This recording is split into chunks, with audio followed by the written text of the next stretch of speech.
There are 7 units in the MA.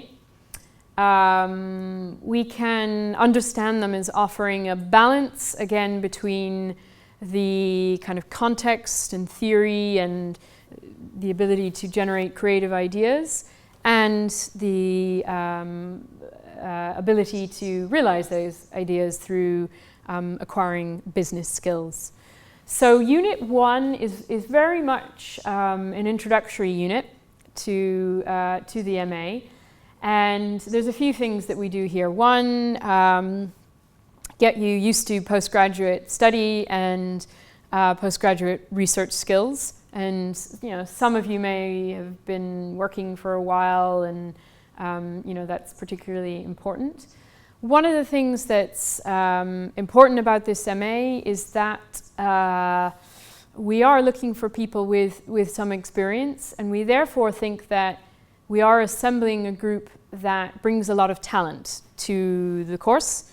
So it's maybe more than other MAs.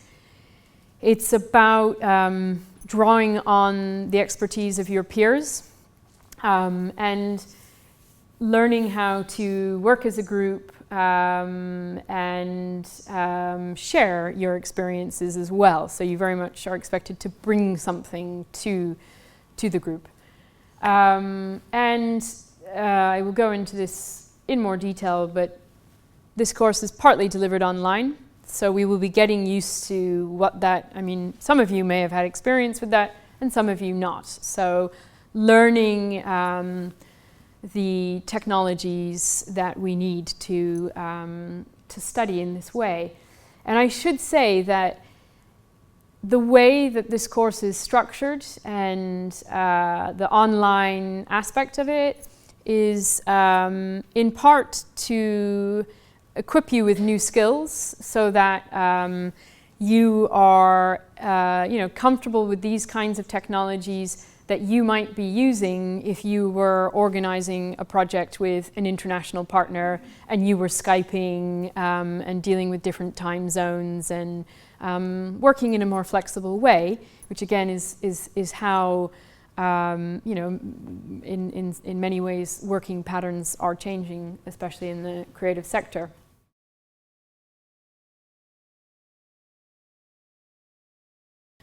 Units 2 and 3 are contextualizing units. This is the more theoretical side of things. Unit 2 is practice, policy, and markets. So that's pretty much it. We're looking at creative practices, especially those that challenge existing structures, cultural policies that shape culture, and markets. So this would be, the art market, but also other industries like the music industry, and what can one cultural sector learn from another? How can we continue to these industries sustain themselves with all these different changes? So the music industry is a good example, I think, of that.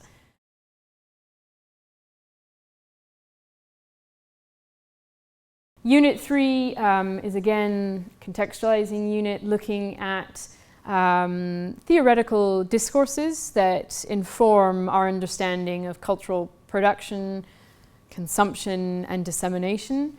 And this unit pays particular attention to globalization and the impacts of that and the opportunities and challenges that presents.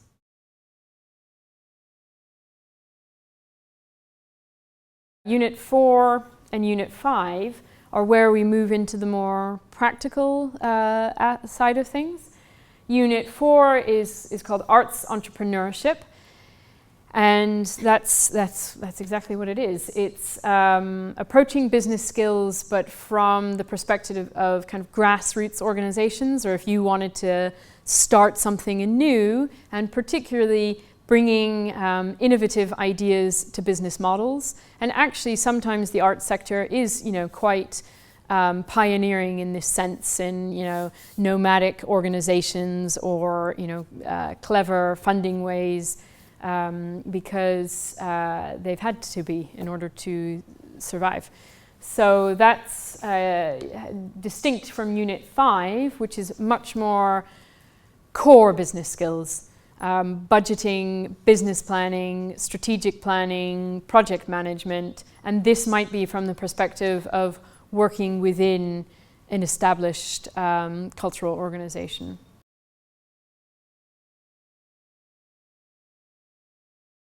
Unit 6 is where we think about the impact of what we do, particularly on society. And this is, in some ways, asks you to confront these questions before you embark upon your final project.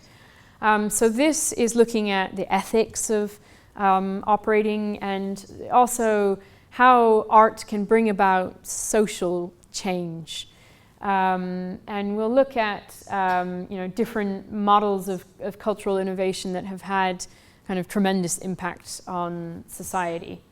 But also questioning how we operate in an ethical way, and again, what does that mean locally and what does that mean globally?